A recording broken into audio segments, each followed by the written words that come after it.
família vascaína, aqui é o Eduardo Maiolo, esse é o canal Vascaíno Norte e Sul, falando aqui da cidade de Paracambi, no Rio de Janeiro, trazendo mais um vídeo para o canal, trazendo mais um vídeo aí nessa sua sexta-feira, sextou, final de semana só tá começando, fica tranquilo, vai com calma, pega leve, se diverte aí com responsabilidade. Vamos falar de Vasco, vamos falar de Campeonato Brasileiro, vamos falar de futebol, mas antes de tudo peço a vocês para que deixem o like, deixem o joinha, se inscreva no canal, ative o sininho de notificações, compartilhe esse vídeo com as pessoas que você conhece aí, parentes, familiares, papagaio, periquito, cachorro, seus irmãos, irmãs, filhos, sobrinhos, vó, avô, quem você puder aí compartilhar para me ajudar a impulsionar o canal na plataforma do YouTube, eu serei muito grato a vocês. Vamos falar de Vasco, vamos falar de Campeonato Brasileiro e algumas notícias aqui do Vasco da Gama também. Falar aqui, né, cara, da situação do Vasco atual, né, depois da finalização da terceira rodada do Campeonato Brasileiro. O Vasco está na 17ª posição com 1 ponto, culposamente, né, porque a vitória do Corinthians ontem estava deixando o Vasco aí como vice-lanterna do Campeonato Brasileiro. Só que também o Cruzeiro, né, não fez a parte dele. O Internacional também perdeu dentro de casa para o Palmeiras. E o Santos também, né, deu mole aí, perdendo ontem. O Santos foi ontem, né, para o Atlético Paranaense na Arena da Baixada. O Atlético Paranaense achou um gol no finalzinho. Se o Santos tivesse empatado a partida ontem, teria ultrapassado o Vasco, e o Vasco hoje estaria em 18º. O Vasco está em 17º, abrindo, né, a zona de rebaixamento. Cara, olha, tá complicado demais, cara. Deixa eu só falar aqui dos jogos de ontem, né? Como eu falei, o Atlético Paranaense venceu o Santos de 2-1 no final, lá na Arena da Baixada, naquele estádio horrível, aquela grama sintética ridícula. Olha, cara, eu sou a favor da grama natural, tá? Eu sou a favor da grama natural do futebol raiz. Mas assim, se for uma grama sintética de boa qualidade, né, eu não tenho nada contra. Eu não concordo com certos clubes, como o presidente lá do Urubu, o seu Luiz Eduardo Batista, que não tem nem estádio, tá? E quer ficar criticando o gramado dos outros, quer ficar criticando o gramado do Palmeiras, por pura birra, né, cara? É por pura birra essa guerra dele com a Leila Pereira lá e tal, e o Palmeiras está figurando sempre no cenário nacional e internacional também do futebol, fazendo frente para eles. Então tem aquela birra escrota, né, do presidente do Urubu lá, o seu BAP, que gosta, né, de desdenhar de todo mundo, que gosta de se meter na vida de todo mundo. Da mesma forma, eu vou falar isso daqui já já, ele se mete no gramado do Palmeiras, ele se mete na SAF dos clubes, né? Ele já está se metendo na SAF do Vasco, entendeu? Então ele quer, a arrogância dele não tem tamanho, tá entendendo? Então assim, aí eu sou contra, que ele não tem moral nenhuma para se meter no gramado de ninguém, porque nem estádio ele tem, tá? Ele joga no Maracanã porque eles pegaram o Maracanã de assalto, que a gente tem um governador incompetente, a gente tem um governador de merda aqui no Rio de Janeiro, que deu o Maracanã ali de mão beijada para eles, a verdade é essa. Então esse é que é o problema. Então o Atlético Paranaense naquele gramado horrível venceu do Santos no final de 2-1. O Fluminense bateu o Botafogo por 1-0. O Corinthians venceu o Bragantino por 2-0 dentro ali do Itaquerão. E o Internacional perdeu em casa do Palmeiras por 3-1. Então o Vasco dessa forma em 17º, a tabela do Campeonato Brasileiro.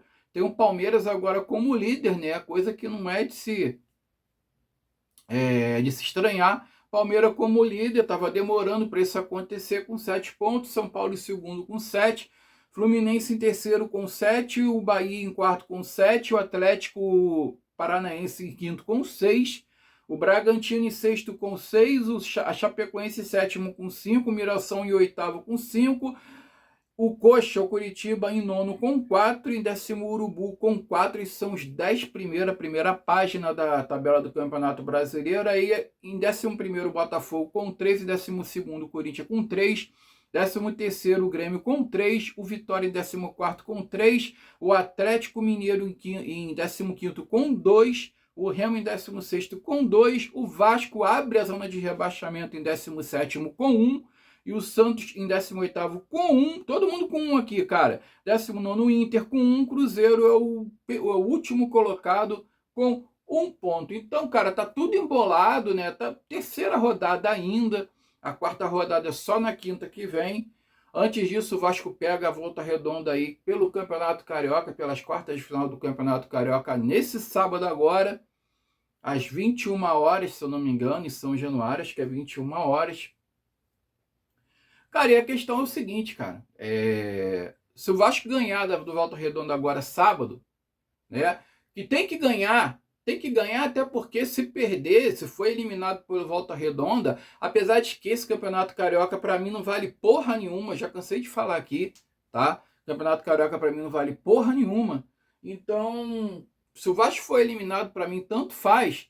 Só que por Volta Redonda vai instaurar uma crise maior ainda no Vasco nesse exato momento, tá? O Fernando Diniz está sendo contestado pela torcida.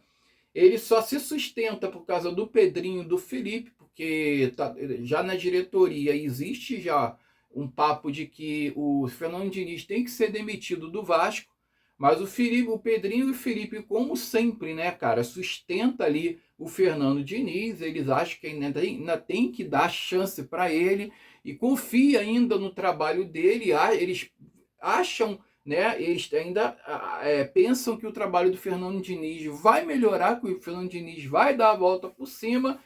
E existe o fato também de ele ter estado à frente das contratações feitas pelo Vasco aí nesse início de temporada, e uma demissão agora do Fernando Diniz seria como se quebrasse um projeto, entendeu? Tipo, rompesse um projeto que foi começado lá atrás, entendeu? No meio do caminho. Então, por isso, eles querem dar mais um tempo aí pro Fernando Diniz, mas, segundo informações, Pedrinho e Felipe já começam a cobrar ali um trabalho melhor. Cara, aí eu pergunto para vocês, eles vão tomar uma iniciativa quando? Quando o Vasco estiver afundado na zona de rebaixamento, em último lugar, e ficar mais complicado ainda de sair, aí eles vão trocar de técnico, eles vão tentar procurar um outro técnico, ou vai esperar vir a Copa, parar a Copa para buscar um outro técnico no mercado e mandar o Fernando Diniz embora, porque é nítido e notório, cara, que as insistências do Fernando Diniz, com esse esquema dele, cara, não funciona. Não está funcionando. O Fernando Diniz, ele não tem um padrão de jogo, ele não tem um esquema, sabe? A insistência dele escalar o Felipe Coutinho junto com o Nuno Moreira no meio-campo, que ele vê que não dá certo, que o Vasco fica muito vulnerável na marcação. Olha, o Vasco vai pegar o Santos na Vila Belmiro na próxima rodada. O Santos já vai vir com o Neymar, já vai vir com um bunda de silicone lá, o Gabriel Barbosa, vai vir com o Rony, que eles trouxeram lá do Atlético Mineiro, e o Vasco entrar com essa formação aí de Felipe Coutinho, de Nuno Moreira, Lucas Piton na lateral esquerda, a gente tá arriscado tomar uma goleada lá dentro da Vila Belmiro, tá? Tá arriscado a gente tomar uma goleada dentro da Vila Belmiro. Olha o que eu tô falando para vocês. Se o Fernando Diniz não mudar as convicções dele, se o Fernando Diniz não mudar a maneira de pensar dele, a filosofia dele que ele tem em relação ao elenco, ao time titular, vai ser complicado do Vasco se recuperar, cara. Vai ser complicado. Porra, todos os clubes aqui que estão passando por problema estão vencendo. Só o Vasco não vence. O São Paulo venceu, o Corinthians venceu, o São Paulo cheio de escândalo, de um presidente impeachmentado e o caralho a quatro, com um negócio de denúncia de corrupção, de compra de camarote pela esposa do presidente do clube, negociações de jogadores, um presidente pegando dinheiro, envolvido em corrupção dentro do clube. O Corinthians aí com uma dívida aí de 3 bilhões de reais, na casa de 3 bilhões de reais, não teve 1 milhão para trazer o Danilo, o Alisson por empréstimo lá do São Paulo. São Paulo pediu 1 milhão para emprestar o Alisson para ele, não tinha 1 milhão para dar. Porra, puta que pariu. Então, cara, e os caras conseguem ganhar, cara. O Corinthians ganhou ontem. O São Paulo ganhou também, venceu também na rodada. Só o Vasco não ganha, cara. Só o Vasco não ganha. Porra, salário em dia. Contratações, porra, consideradas boas. Porra, Claudio Spinelli, o Inistrosa, o Brenner, que, porra, que assim, não é uma porcaria de atacante. É um atacante, porra, ok. Você tá entendendo? Que teve sua fase boa no São Paulo. O Diniz conhece ele. Agora, porra, o Diniz, ele tem que mudar as convicções dele, cara. Ou ele joga com o Coutinho ou ele joga com o Nuno Moreira. Não dá para jogar com os dois. Ah, ele tem preferência pelo Coutinho. Ok, beleza. Tira o Nuno Moreira, cara. Ah, o Enestrosa tá fora de forma. Ok, também concordo. Cara, bota ali o Spinelli, bate um papo. O Rojas não. O Rojas tem que jogar no lugar do Felipe Coutinho. Não adianta você botar o moleque do lado direito ali para jogar, que o moleque não vai render. Tu vai estragar outro garoto. Tu vai estragar outro jogador. Entendeu? Então, conversa com o Spinelli, conversa com o Brenner, coloca dois atacantes, cara. Tenta armar um esquema ali, 4-4-2 ali, ou 4, sei lá, 4-3-1, alguma coisa do tipo, 4-4-3-1, sei lá, ou sei, um troço assim, cara, não sei, sabe? Fala ali com o Spinelli ali, vê se ele não faz o lado direito. Ou o Brenner sai um pouco da área e faz o lado direito, o Spinelli fica mais dentro da área. Ou reveza os dois durante a partida. Conversa com o jogador, Diniz. Conversa, dialoga. Não fica só gritando como você grita e fica berrando o tempo todo. Bate papo com o jogador, conversa, tu é psicólogo, né? Conversa com o jogador, Spinelli. Tu faz o lado direito ali para mim? Brenner, tu faz o lado direito ali para mim, eu vou te colocar no lugar do Nuno Moreira. Ele já escala o Nuno Moreira na posição errada, cara. O Nuno Moreira, ele joga na esquerda, ele não joga na direita. Aí, para favorecer o Andrés Gomes, ok, que joga pra caralho, tá carregando esse time nas costas, ele bota o Andrés Gomes na esquerda e inverte a posição do Nuno Moreira. Não tá dando certo, cara. O Nuno Moreira não tá rendendo. Não está rendendo, tá? E o Felipe Coutinho com o Nuno Moreira no meio campo, mais o Lucas Piton, o Cuiabano não tem mais desculpa de não relacionar. Controle de carga. Bota o Cuiabano já para jogar contra o Volta Redonda agora, para o cara começar a pegar ritmo, cara. Tá? Para estar apto para pegar lá o Santos, que senão, cara, vai ser complicado. Olha, falar do GB, mais um jogador que o Diniz estragou, o Vasco, né? Apresentou o GB e ele emprestou o GB para o Fortaleza. Ele já foi apresentado lá do Fortaleza lá, vai ficar até o final da temporada, até o final do ano.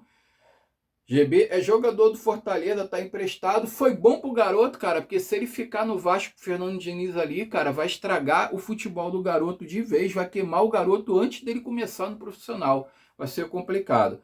Olha, o Vasco abriu concorrência para a venda do potencial construtivo de São Januário, tá? Uma vez que é só de capital, tirou ali a proposta dela, não continuou ali para adquirir ali o terreno ali do Vasco da Gama, e o Vasco abriu concorrência para que outras empresas ali possam comprar o potencial construtivo de São Januário. Lembrando que as obras estão orçadas em 800 milhões, né? Já corrigindo ali a inflação, né?